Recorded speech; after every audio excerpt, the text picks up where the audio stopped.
Happy Christmas! Happy Christmas, everyone. And this week's episode of Get Real with the English Sisters. Hope you're all having a lovely time. And you're able to relax. Relax and enjoy whoever you have with you, your family and friends, or even if you're on your own, to have a good time. Today we're going to be talking about the challenges that Christmas can bring on. And we know there can be very many challenges. Tips and tricks on how to stay in the moment. Yeah, I think that's it, isn't it? It's all about staying in the moment. Stay in the moment and not freaking out if your Christmas turkey isn't quite right or if you're not having Christmas turkey. Yeah, or if you're on your own as well. You can find something nice to do on Christmas Day. Yeah, absolutely. A nice walk if the weather permits. If it permits or whatever. Yeah, these are the things that generally get people anxious about Christmas, I think. It gets people down, doesn't it? If you've got too much to do on Christmas, you're overwhelmed often.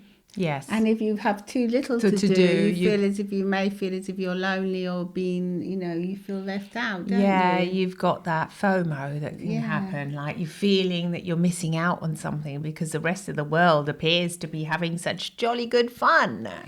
And because it's a season. It's a season to be jolly. And, you're thinking, why am I not feeling all this jolliness?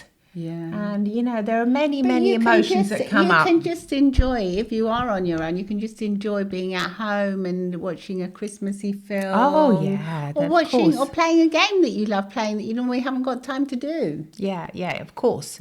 There are many things you can do. And it's just about having the right mindset, I think, and understanding and appreciating that this can be an anxious moment, whether you've got too much, too little.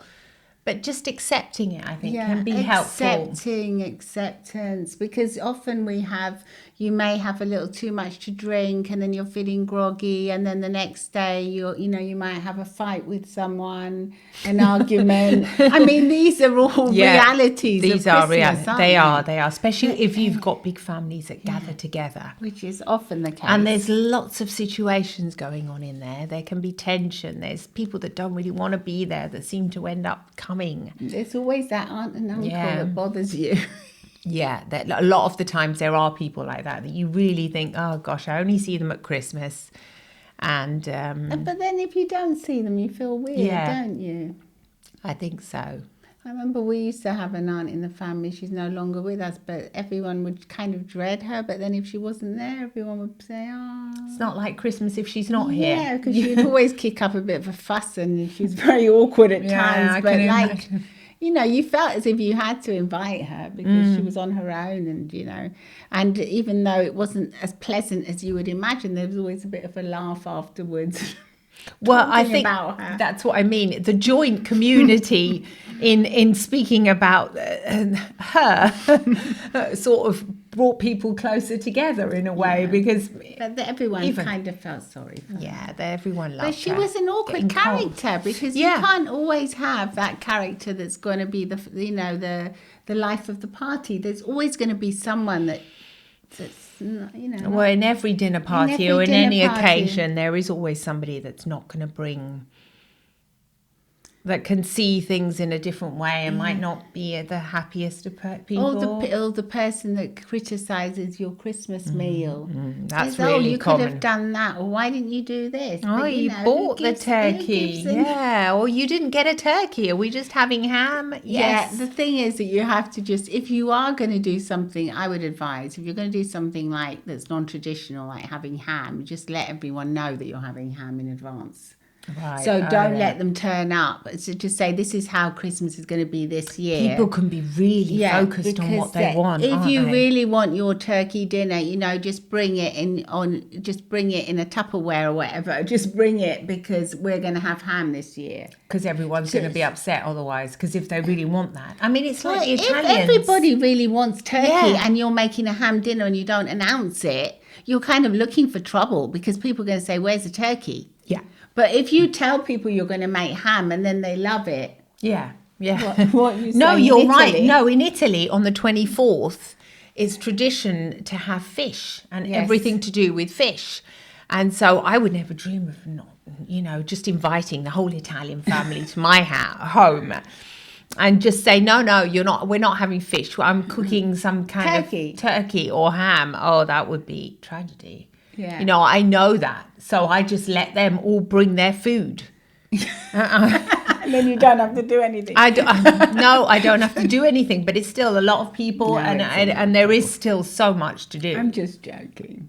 Yeah. I know that your hosting is hosting is tricky. is tricky. Yeah, sometimes I think, I can't be bothered. But I think you can't be bothered as well because it's not your tradition of the turkey. Because if it was your turkey tradition, you think because you have Christmas with us the next day, where we have the turkey Christmas, which is our On the English 25th, tradition, yeah. we feel as if that's the kind of real Christmas. I guess so. Whereas for them, they feel as if the 24th in the Christmas Eve is the real Christmas. Yeah. That's when they give out all the presents and all the family comes with all their different presents and they give them out to each other. So that's really, really, really important for them. Yes. And it's their tradition. You're going against tradition, you see. So a lot of set of beliefs of how you're expected to feel on that day. So that's why it's good to warn people, isn't it? But then the thing is, when you do warn people, then you can always get the backlash of, oh no, you can't do that and you shouldn't be doing this. Yeah, and that's a problem. But I think you have to weigh that up. I think it's still better. I would just tell. Yeah, I would definitely To tell. show and tell. I would definitely tell them. I wouldn't want to go against that. No, if you're planning... because it's a big deal for people, isn't it? They've got all these expectations. That's why Christmas is tricky. It is tricky, especially if you were like a kid and you had like the best Christmas ever, and then you could never live up to that. Then nothing ever feels the same as that best Christmas you had when you were a kid. And if you didn't have a good Christmas as a kid, you always feel like, hey... You try and replicate it. Yeah, I got left out. Something happened, So, I mean... I was... Yeah, you think, no, I didn't really experience Christmas like the other kids did. What does this all boil down to? It all boils down to that at Christmas we have to take a look at our emotions, don't we? Yeah. And that's what's frightening as well. That can be frightening. That can be frightening because you look at the people around you. You look at family members that you might have been too busy to look at before. Yeah. You look at your own relationship and you think, hey, with your partner, if you have a partner, if you don't have a partner because you've recently got separated, divorced, that's also challenging. Yeah, or if they're no longer with you because they're single passed. and you really want to be partnered up. Yeah, or you're a single and you're walking around the streets and everyone's like hugging together and you see all these people and everything seems to be so jolly. Just remember, it's just an appearance. It's a facade. It's a facade. It is a facade in most cases, and in most cases it isn't. I mean, it can be a bit of both. It can be. It's always a bit of a theatre, isn't it? Christmas dinner is like a bit of a show. It is a show. And everyone, ooh, and it's all like beautiful and everything's special. But then there's also the arguments and the tiffs, and you should have done this. I suppose it's a bit like your birthday, isn't it? As well, your birthday. Sometimes you wake up and you think, oh, it's my birthday. I don't really feel like it. Well, yeah. It's a birthday, isn't it? People are celebrating. I want to. Yeah. There's that famous song, isn't it? Yeah. You're celebrating the birth of Jesus. Well, yeah. If you're religious. And if you're not, it's just taken on this folkloristic happy time with family time. Yeah, with the Father Christmas and the family. But still it has a lot of... There's a lot of baggage that comes with it, isn't there? There's like the sack that Father Christmas, that's where all our baggage is in it. Oh yeah, I never thought about that. Yeah, that sack that he carries. Yeah, it's heavy at times until he gives out all the presents and it kind of lightens, and that's what kind of happens at Christmas. When once we've had our Christmas dinner and we've had a few drinks and we've shared out the presents, everyone tends to relax, don't they? Yeah, that is true. Yeah, and everyone can, sometimes they go off and they do something, or they go and play a little game, or but it does bring people together. I think it is important. It's part of a tradition, isn't it? It's a tradition that shapes our lives in the end, because we're always on the go so much, and we're always fighting almost sometimes in, not wanting fight to or flight. We're always on the go, always doing. So that this is always a time of reflection, I find. Well, it forces you to be with other, like you see your nieces, your nephews, if you have any. Gosh, they've grown up. You see, you're with them. You can, if you can actually have quite lovely conversations with them that you would normally not be able to if you can get past the small talk. Like I remember last year, I was sort of walking into the kitchen and chatting with somebody, with one of my nieces, and I thought, wow, it was the year before last. They're sort of all mingling.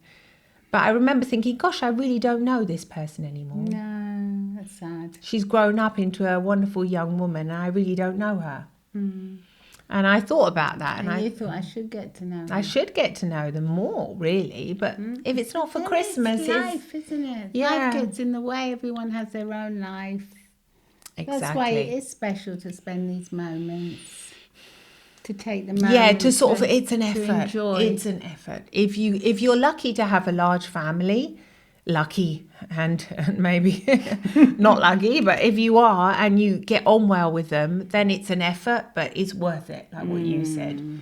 It's definitely worth it. It's a lovely time of year. And if you don't, then it's time for you to say, okay, look inside your life and think, okay, if you've probably got a few days of holiday. I mean, you don't get that many days of holiday here in Italy. You get like 3 or 4 days. Yeah. But it's time when you can actually just go and snuggle up and read a good book or whatever and say, this is time for me. Or to think about other people that might be feeling the same as you, like maybe your next door neighbour. Yeah, that's what's always a good thing to think about. Or get together with some people. Yeah, maybe they're feeling a bit lonely as well. On a blog, I was reading of this lady that she went abroad, and then she said she was lucky because she got in touch with someone else that was there at the same time, another lady, and then they were like, they spent the time together. They went to the Middle East or somewhere. And she said it was so lovely not to be on her own at that time of year. Yeah, there you go. Yeah, because you do get that feeling, don't you? Said it was really nice to spend time and then make a new friend. So yeah, time to make new friends perhaps for you. If you are feeling lonely. Yeah, don't feel frightened to look inside, I say. Look inside yourself and recognise the time is a specific, quite a time for reflection, I think. Yeah. It kind of makes you reflect. It's like the end of the year, exactly, isn't it? It's the end of the year. You look back on the year. You look back on the good times and the hard times and the bad times. Yeah, and the jolly times. Yeah, whether you want to or not, I think you can't help it. You can't help it. It's the season. Well, winter does that anyway because everything kind of shuts down. Yeah. So you kind of go that way anyway. But I think if you can just take a deep breath, if you're feeling stressed or anxious about someone or something, and then just say it'll be okay. It'll be fine. Send yourself some good messages. Send yourself some love and some good hugs, and that's what we're going to be doing to you. So happy Christmas. Happy Christmas. And enjoy a lovely time, whoever you're with, whatever you're doing. Just think about love. And if you send love to yourself and love to others, I think that's a worthwhile message to feel. Absolutely. Absolutely. Lots of love and smiles from the English sisters. Bye.